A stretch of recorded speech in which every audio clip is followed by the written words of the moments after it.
Yasin Pratap Singh and today we are start a very important topic allotrope of carbon. Okay, आज हम start करेंगे एक नया topic allotrope of carbon. Okay, what is means of allotrope? Some elements exist in various form. Some elements exist in various form but different physical property and same chemical property known as the allotropes. And carbon have mainly two allotropes, graphite and diamonds. Graphite and diamonds. And third most is the fluorines. Okay.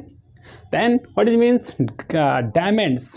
ठीक है, अब हम difference देखेंगे, diamond के बारे में study करेंगे, diamonds होता क्या है. ठीक है, it is one of the purest form of carbon. ये कार्बन का क्या होता है, प्योरेस्ट फॉर्म होता है. ठीक है, एक प्योर फॉर्म होता है, एक होता है purest form. It is the purest form, one of the purest form of carbons. And second, it is found in the igneous rock.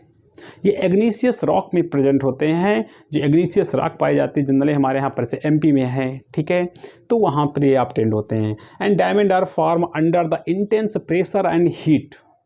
Diamond जो बनते हैं ये कार्बन के ही एलोट्रॉप्स होते हैं, लेकिन इसमें डिफरेंट टाइप के intense of heat and pressure create होते हैं नीचे, जिनसे ये किस में फॉर्म हो जाते हैं, किस में चेंज हो जाते हैं, डायमंड में चेंज हो जाते हैं. डायमंड आर्टिफिशियली भी बनते हैं, एक नेचुरल भी होता है. ठीक है, and diamond is the mind at the Panna MP.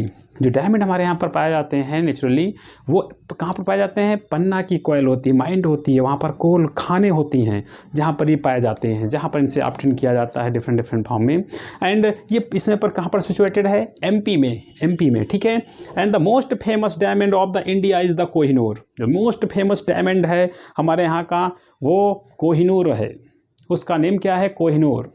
और इंडिया से ही एक लुटेरा सुनने में आया है, जैसे कि हमारे यहाँ पर यूनाइटी का बहुत इंपॉर्टेंट रोल होता है. इतनी इम्पॉर्टेंट हमारे पास यूनाइटी नहीं थी, हिंदू मुस्लिम में इतनी यूनाइटी नहीं दिखती थी. बताइए, एक अफ़गानिस्तान का लुटेरा, छोटे गांव का लुटेरा आकर सोमनाथ के मंदिर को लूट ले गया. यहाँ से ताजमहल से जवाहरात, रत्न, हीरे, डायमंड सब निकाल ले गए. मंदिरों से सोना, मूर्तियाँ, घंटे सोने के सब लूट ले गए और चले भी गए, कोई उनका कुछ कर भी नहीं पाया. तो आप समझ सकते हैं कि यूनाइटी कितनी ज़रूरी होती है. यहीं से कोहिनूर हीरा भी उठा ले गया जो हमारे यहाँ पर किसके पास था, शायद सुनने में आया है कि एक मुस्लिम शासक था जिनके पास ये था, और इसके बाद लूट कर ले गया वो अफ़गानिस्तान में लुटेरा. इसके बाद अफ़गानिस्तान से वो पहुँच गया ब्रिटेन. ब्रिटेन में आज भी जो महारानी होती हैं, जो जिनके ऊपर क्राउन लगता है, ब्रिटेन का महारानी का ताज चढ़ाया जाता है, उस ताज में आज भी वही कोहिनूर का हीरा लगा हुआ है. तो हमारे यहाँ ये कथा काफ़ी बात चलती रही है. काफ़ी बार आवाज़ उठी है कि उसको इंडिया लाया जाए, हीरो को, लेकिन कहाँ ब्रिटेन इतना आसानी से आने वाला है. हाँ, ठीक है, the most famous diamond of India is the Kohinoor. Okay, and it is the jeweller of the royal crown of the Britain. आज भी ये रॉयल क्राउन, जो रॉयल शाही जो राजा हैं, वहाँ की महारानी, उनके भी आज भी क्राउन में ब्रिटेन के उसको लगाया जाता है. जो महारानी होती है उसके में जो मेन ताज होता है उसी में लगा होता है. ठीक है, अब आपने देखा कि स्ट्रक्चर ऑफ डायमंड. ठीक है, हम देखेंगे arrangement of the carbon. It is atom in diamond. Carbon atom का डायमंड में कैसा अरेंजमेंट होता है. Each carbon atom is joint 4 other carbon atom. एक carbon atom, each carbon atom जो होता है वो ज्वाइंट होता है 4 अदर कार्बन एटम से. ठीक है, and this give diamond is 3D structure. वो डायमंड को कैसा स्ट्रक्चर देते हैं, 3D स्ट्रक्चर. ठीक है, एंड एज ये देखो आप एग्जांपल यहाँ पर देख सकते हैं, डायमंड का स्ट्रक्चर है, इसको देख लीजिए. सोचिए एक कार्बन सा है. ठीक है, एक इस कार्बन से अटैच है, ये सेकेंड इस कार्बन से अटैच है, थर्ड इस कार्बन से अटैच है, फोर्थ इस कार्बन से अटैच है.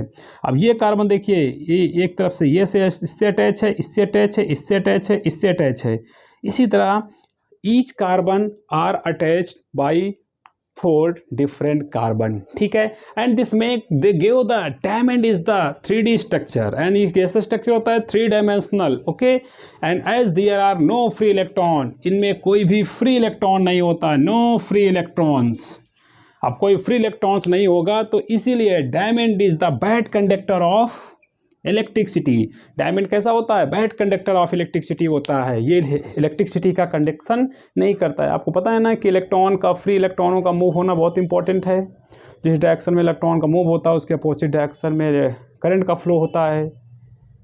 अगर वाटर है लिक्विड में तो आयंस, फ्री आयंस भी होने चाहिए, आयंस मूव करेंगे तब इलेक्ट्रिसिटी का फ्लो होगा। तो कोई फ्री इलेक्ट्रॉन होना चाहिए। बट कार्बन के पास आउटर मोस्ट ऑर्बिटल में 4 इलेक्ट्रॉन्स होते हैं, 4 के 4 इलेक्ट्रॉन्स बॉन्डिंग में पार्टिसिपेट कर रहे हैं, कोई भी फ्री इलेक्ट्रॉन्स नहीं है। Okay, and it is a good conductor of heat. ये कैसा है? गुड कंडक्टर ऑफ हीट है, ठीक है, it is a good conductor of heat. Okay, तो ये अरेंजमेंट ऑफ कार्बन आइटम था। तो सबसे फर्स्टली हम लोगों ने देखा कि डायमंड क्या होता है, ठीक है, एलोट्रॉप क्या होते हैं, और उसमें पहला जो हमारे पास था डायमंड, उसके बारे में हमने प्रॉपर्टी देखी क्या है, एंड इसके अरेंजमेंट क्या है डायमंड कार्बन के पार्टिकल्स का डायमंड में, ठीक है। अब देखेंगे लास्ट हम यूजेज ऑफ डायमंड, ठीक है। इन ज्वेलरी, ज्वेलरी में इसका यूज किया जाता है, ज्वेलरी में इसका यूज किया जाता है डायमंड का। अच्छा, बहुत लोग एक क्वेश्चन बहुत पुटअप करते हैं कि सर क्या डायमंड पॉइजनस होता है, उसमें पॉइजन होता है? नहीं, किसने कहा डायमंड पॉइजनस होता है? आप टीवी मूवी ये सब देखकर रियलिटी नहीं देखते हैं, रियलिटी ना देखें, रियलिटी नहीं देखते हैं। तो मूवी है, उनका दिखाने का तरीका है, अब क्या करोगे बताइए? उसके पीछे एक सच्चाई भी जानो, उसके पीछे एक सच्चाई भी जानो। हमारे यहाँ पर जो इंडिया में मूवी बनती हैं, इनसे कोई शिक्षा नहीं मिलती इतनी ज़्यादा है। ऐसा नहीं कि मूवी हमारी शिक्षा वाली नहीं है, हम एजुकेटेड भी करती हैं, लेकिन मैक्सिमम मूवी देखो। एक मूवी देखी थी, उसमें एक डायलॉग है, शायद अमरीश पुरी मारता है कि जा सिमरन जी ले अपनी ज़िंदगी। अब आपने देखा होगा, हंसिए नहीं, एक बात सुनिए, ध्यान सुनिए। अब आप देख रहे हैं कि एक हीरो है, वो नाम नहीं लेंगे किसी का, वो हाथ ऐसे किए हुए था, ट्रेन चल रही है, सिमरन दौड़ रही है और वो काफ़ी आगे निकल गया, लेकिन सिमरन की इतनी स्पीड थी कि ट्रेन को भी पिछाड़ दिया और दौड़ के जाके उसका हाथ पकड़ लिया। अब आपको पता है कि नॉर्मल कंडीशन में भी अगर ट्रेन चलती है तो हम उसको साइकिल से नहीं पा सकते भगा के, मोटरसाइकिल से भी पाना मुश्किल हो जाता है। तो इतनी तेज़ सिमरन दौड़ गई कि ट्रेन को पिछाड़ दिया। तो ऐसी मूवियाँ हैं, इसीलिए कोई नहीं देखता यहाँ की मूवी। बाहर की साउथ उसकी मूवी देखिए, हॉलीवुड की, वो एजुकेशन पर बनाते हैं, वो रिसर्च पर बनाते हैं, वो साइंस पर बनाते हैं, वो नए नए टेक्नोलॉजी पर बनाते हैं, उन्होंने डेवलपमेंट पर बनाते हैं, विज्ञान पर बनाते हैं, खोजों पर बनाते हैं। तो ऐसी मूवी बनाइए जिनसे लोगों को एजुकेट्स हो। तो बहुत सारे लोग देख लेते हैं कि जैसे सपोज डेट क्या हुआ कि आप ले देखते थे कि कुछ अगर लुटेरे पकड़ जाते थे, कोई अगर गुंडे होते हैं पकड़ जाते हैं, तो वो ऐसे हीरा उनके पास होता है, ऐसे खोलते हैं और जहर पी लेते हैं, ख़त्म हो जाते हैं, चाट लेते हैं, कहते हैं। ऐसा नहीं होता है डायमंड में। हाँ, मानते हैं कि डायमंड में अगर थोड़ा सा क्लीनिंग करने के लिए, सफाई करने के लिए, डायमंड की अशुद्धियों की इम्प्योरिटी को हटाने के लिए हम कुछ केमिकल का यूज भी करते हैं, तो उसको प्यूरीफाई कर दिया जाता है। ज़रा सभी को उसमें कुछ केमिकल नहीं रह जाता, और भी रह भी जाएगा तो इतना डेंजरस नहीं होता कि तुरंत डेथ हो जाएगी। एक्चुअली होता क्या था, आप लोगों ने ध्यान नहीं दिया होगा, पहले एक्चुअली होता क्या था। इससे मान लो डायमंड है हमारे पास, ठीक है, ये मान लो ऐसे डायमंड है, बना तो पाते नहीं, मान लो से डायमंड है हमारे पास, ठीक है, ये डायमंड है। तो पहले होता क्या था कि इसी तरह के डायमंड स्ट्रक्चर होते थे और वहाँ पर से 2 पार्ट में ऐसे कटा होता था, यानी कि इसको मैं ऐसे काट दे तो या ऐसे मान लो ऐसे ऐसे। तो इसी में क्या करते थे, ऐसे होल होते थे, इसी में पॉइजन भर लेते थे ऐसे ऐसे करके, पॉइजन। और उनको बताया जाता था कि अगर कभी खतरा आ जाए तो इसको ऐसे ओपन करके बस एक बार चाट लो या तो इसको पी लो, आप ख़त्म हो जाओगे, तुम्हें कोई जिंदा नहीं पकड़ पाएगा, ठीक है। तो बस वही इसको ऐसे खोलते थे, पी जाते थे। रियलिटी तो ये है, इसमें कोई डायमंड में कोई क्या नहीं होता है, कोई पॉइजन नहीं होता है, ठीक है। अगर होता है तो आप बताइए क्या कैसे है, ठीक है। तो it is use in the jewellery, it making tools for the drilling and rock. इसको जो ग्लास नहीं कट किए जाते हैं, आप देखते हो कि ग्लास को जैसे भी आप एल्युमिनियम का लगवाते हो, जैसे भी गेट लगवाते हो, तो ग्लास को कटिंग करने वाले क्या करते हैं, जो उनके पास जो कटर होता है उसके आगे डायमंड का बहुत छोटा सा पार्ट लगा होता है, इतना शार्पनेस होता है कि एक बार खिंच ऐसे मारते हैं, इसके बाद शीशा ऐसे करते हैं, कट से टूट जाता है। यानी कि डायमंड इतना हार्ड होता है कि उसका यूज किया जाता है ग्लास रॉक कटिंग, पत्थर की भी कटिंग कर लेते हैं ऐसे टूल्स, यानी कि रॉक की कटिंग या ग्लास की भी कटिंग करने में इसका यूज किया जाता है। इन स्पेस क्राफ्ट, इसका स्पेस क्राफ्ट में यूज किया जाता है to make the radiation proof window. Actually जो स्पेस क्राफ्ट जाते हैं ऊपर की, तो वहाँ पर अब वहाँ का इन्वायरमेंट कैसा है किसको पता है, तो वहाँ पर से सनलाइट और अदर्स जो प्लैनेट हैं वो बहुत करीब पड़ते हैं, नज़दीक पड़ते हैं, तो वहाँ पर डिफरेंट टाइप के रेडिएशन आते हैं। रेडिएशन बहुत सारे वहाँ पर इन्वायरमेंट में तो हर जगह पर रहते हैं, लेकिन वहाँ पर कुछ नज़दीक हैं तो हो सकता है कि हमारे अनजान कुछ ज़्यादा ऐसे रेडिएशन हो जो ज़्यादा घातक हों। ठीक है, तो उन रेडिएशन जब हम इसमें स्पेस क्राफ्ट में जब प्रूफ विंडो यानी जो ग्लास लगाते हैं उनमें इसकी कोटिंग कर देते हैं, जिससे क्या होता है कि वो रेडिएशन पड़ के वापस इवेपोरेट हो जाती है। इवेपोरेट मीन्स क्या, रिफ्लेक्ट हो जाती है, अंदर इंटर नहीं करती। हो सकता है उस रेडिएशन से अंदर बैठे हुए किसी जो हमारा ट्रेवलर है, जो यात्री है, जो गया हो, उसकी डेथ हो जाए, कैंसर हो जाए, कोई भी प्रॉब्लम सा क्रिएट हो सकती है। हो सकता है कि रेडिएशन से अंदर कुछ इंजन में या फिर कुछ अंदर के इंस्ट्रूमेंट हो उसको कोई इन्फेक्ट पहुंच जाए, इसीलिए उसकी पेंटिंग की जाती है स्पेस क्राफ्ट में जो रेडिएशंस होते हैं उनके विंडो में, कि जैसे ही उस पर रेडिएशन पड़े उसको क्या कर दे, रिफ्लेक्ट कर दे। ठीक है, तो ये हमारे पास था पहला पॉइंट, ये हमारा पहला था एलोट्रॉप डायमंड। ठीक है, तो इसके हम लोगों ने पढ़ लिया डायमंड क्या होते हैं, इसकी प्रॉपर्टी पढ़ ली, इसका अरेंजमेंट कैसा होता है कार्बन का डायमंड में, और इसके यूजेस कहाँ पर होते हैं, ये इसका स्ट्रक्चर दिया गया। ओके, ठीक है, इसको नोट कर लो जल्दी से, हरी आप स्क्रीनशॉट लीजिए आप लोग। Okay, now we are start and second topic of allotrope of carbon is graphite. ठीक है, मेरे पास जो सेकेंड टॉपिक है एलोट्रॉप का वो क्या है, सेकेंड नंबर में ग्रेफाइट। ओके, ग्रेफाइट चलिए देखते हैं। And graphite allotrope of carbon हम लोग स्टडी कर रहे थे, जिसमें हम लोगों ने डायमंड की स्टडी कर ली थी, अब करेंगे हम लोग ग्रेफाइट की। तो फिर से एक बार बता देते हैं एलोट्रॉप क्या होते हैं। Some elements have exist in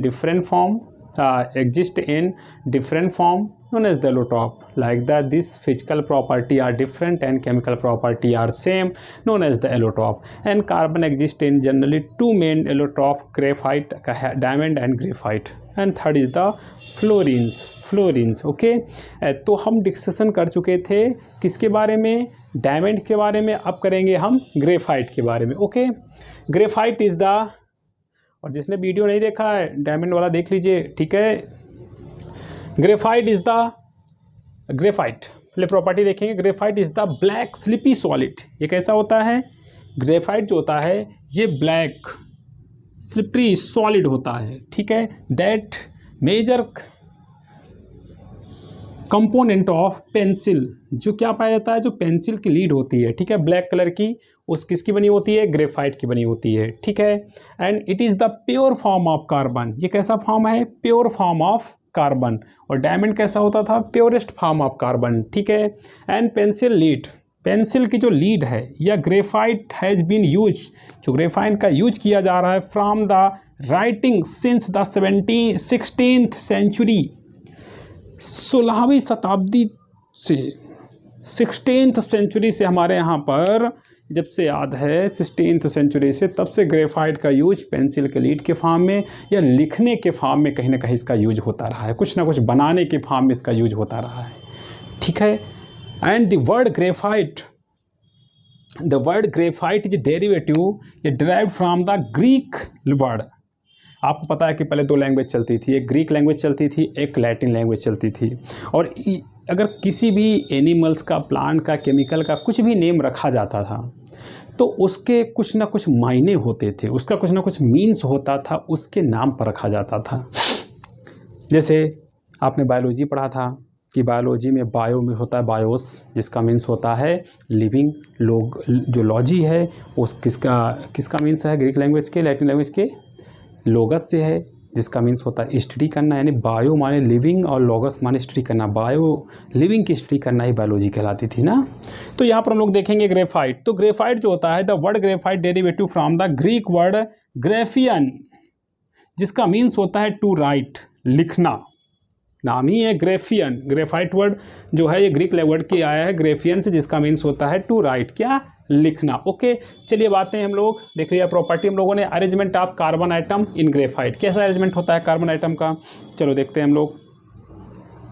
each carbon item strongly bonded 3 other carbon item and it is a same plane.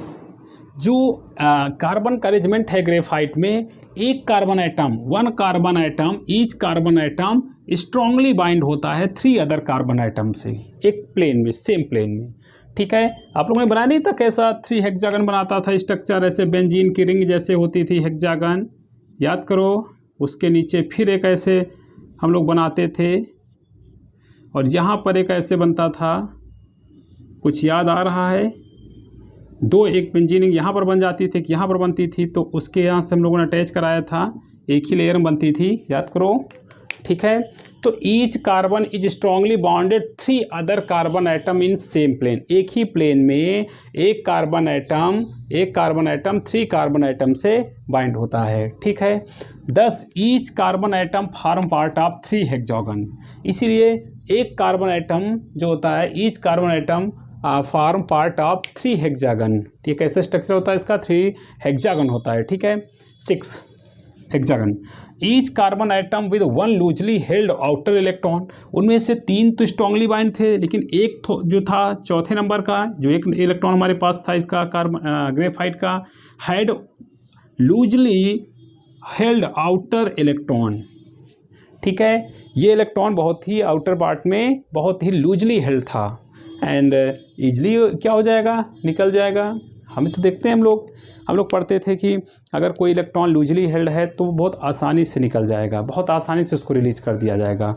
ठीक है, which enable to graphite conduct the electricity, which enable graphite conduct electric current, वही जो करता है, जो हमारे graphite में electricity का फ्लो करता। आप पढ़ते हो कि नॉन मेटल क्या होते हैं, इलेक्ट्रिसिटी के बैड कंडक्टर होते हैं, एक्सेप्ट ग्रेफाइट गुड कंडक्टर होता है, because they have in all 4 carbon in which only 3 carbon are participate in bonding but 1 carbon are free, so move and takes place the electricity।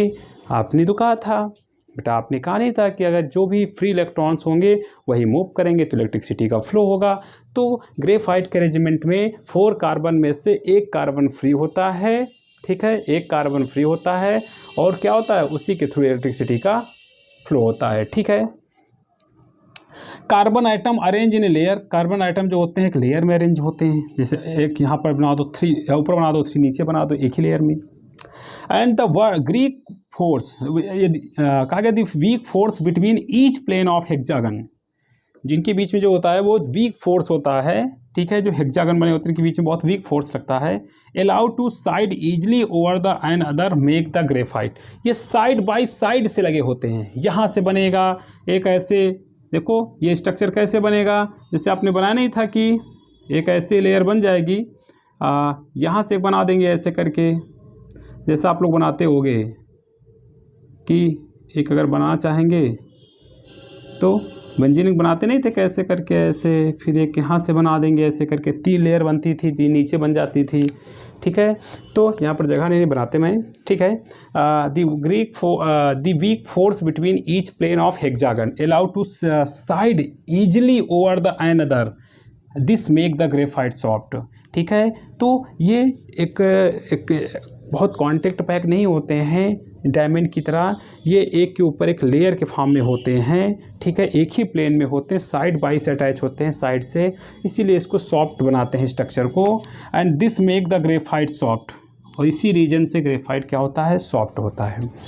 तो अगर ये strongly closely held होते तो hard होता, ऐसे diamond में होता था, लेकिन इसमें लेयर का लेयर बना लेते हैं, और उनके बीच में क्या होता है, साइड से अटैच होते हैं, और एक इलेक्ट्रॉन उसमें फ्री भी होता है, इसलिए ये साइड से अटैच होते हैं। तो कहा क्या गया है, the weak force between each plane of hexagon allow them side easily over another, एक के ऊपर एक overlapping another, and this make the graphite is soft, यही बनाता है ग्रेफाइट को सॉफ्ट बनाता है। यूज ऑफ ग्रेफाइट, ग्रेफाइट के यूज कहाँ पर हैं, एज लुब्रिकेंट, लुब्रिकेंट के फॉर्म में, एज अ लुब्रिकेंट, लुब्रिकेंट के फॉर्म में, चिकनाई के फॉर्म में, यानी कि ग्रेफाइट ग्रीस। आप देखते हो साइकिल में, जब साइकिल बहुत खटखटाने लगती है, या फिर पंखे वायरिंग जो कट कट कट की आवाज़ करने लगते हैं, तो उनको सॉफ्ट करने के लिए, स्मूथली चले, आवाज़ ना करे, उसमें ग्रीसिंग चिकने के लिए, स्लिपी ग्रीस लुब्रिकेंट चिकनाई के लिए उसमें हम ग्रीस का यूज करते हैं, तो ग्रेफाइट से भी ग्रीस बनाई जाती है लुब्रिकेंट के फॉर्म से, ग्रेफाइट ग्रीसेस कहते हैं। एंड इलेक्ट्रॉनिक मोटर, इसका इलेक्ट्रॉनिक मोटर में भी यूज़ किया जाता है कार्बन ब्रूसेस के फॉर्म में, ब्रूस के फॉर्म में इलेक्ट्रॉनिक मोटर में यूज़ किया जाता है। जो ब्रूस सफाई करता नहीं है, ऐसे लगा होता है, मोटर घुमा करती है, अगर कोई भी पार्टिकल डस्ट लग गया ऐसे सफाई करती चली जाती है, तो ब्रूसेस के फॉर्म में भी इसका यूज़ किया जाता है। And for making the pencil lead, जो पेंसिल्स होती है उसके आगे जो ब्लैक कलर की लीड होती है जिससे हम लोग लिखते हैं, ठीक है, वो क्या होती है, ग्रेफाइट की ही बनी होती है। तो ये आपका हो गया third allotrope of carbon, graphite. Okay, तो आप लोग इसको नोट भी कर सकते हैं, कोई प्रॉब्लम्स नहीं है, ठीक है। तो हम लोगों ने कलेक्ट कर लिया है एलोट्रॉप ऑफ कार्बन, हमने डायमंड के बारे में डिस्कशन किया, ग्रेफाइट के बारे में डिस्कशन किया, और डायमंड और ग्रेफाइट के बारे में हम लोगों ने बात की है, ठीक है। ठीक है, अब और क्या बचा आपके पास, कुछ और तो है नहीं, ठीक है। एक और फॉर्म हमारे पास है फ्लोरीन्स, जो फ्लोरीन्स है, तो फ्लोरीन्स के बारे में हम ऐसे ही बात कर सकते हैं कि फ्लोरीन्स क्या होते हैं। फ्लोरीन्स जो होता है हमारे पास होता है थर्ड एलोट्रॉप हमारे पास है फ्लोरीन्स, ठीक है। और इसके बारे में हम लोगों ने क्या देखा था कि जो फ्लोरीन्स होते हैं, तो क्या उसके लिए देखो, जो फ्लोरीन्स होते हैं वो 60 कार्बन का मॉलिक्यूल्स होता है, 60 कार्बन का मॉलिक्यूल्स होता है। इसी को कह देते हैं फ्लोरीन्स को बकमिस्टर फ्लोरीन्स।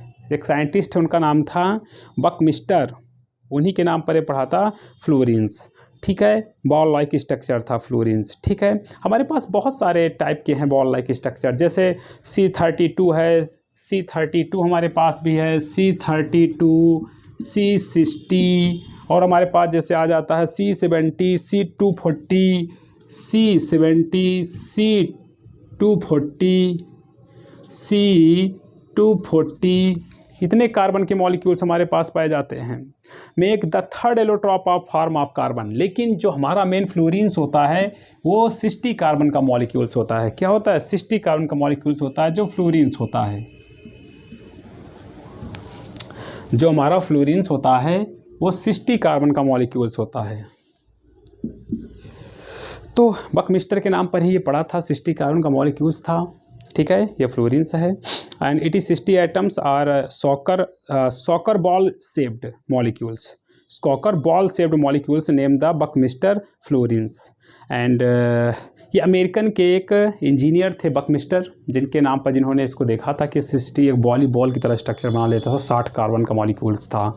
तो बकमिस्टर के अमेरिकन क्या थे, अमेरिकन ये एक इंजीनियर थे, ठीक है। इन्होंने इसके बारे में डिस्कवरी की थी। और ये फिलोसफर भी थे बकमिस्टर फ्लोरीन्स, जो फुलर थे, बकमिस्टर फुलर एक फिलोसफर भी अमेरिकन के थे। तो इन्होंने ही इसकी डिस्कवरी की थी और इसके बारे में स्ट्रक्चर के बारे में बताया था। तो ये भी थर्ड एलोट्रॉप ऑफ कार्बन है। तो हम लोगों ने ग्रेफाइट और एलोट्रॉप इसके बारे में, डायमंड के बारे में डिस्कशन कर लिया है। और जब भी ग्रेफाइट और कार्बन के, ग्रेफाइट और डायमंड के डिफरेंस देखोगे तो इसकी प्रॉपर्टी और उसकी प्रॉपर्टी को आप क्या कर दोगे, उनसे कंपेरिजन कर लीजिएगा, कोई दिक्कत नहीं है, ठीक है। अच्छे से पेपर दीजिए, ढेर सारा मैथ कीजिए, ठीक है। जय हिंद, थैंक यू।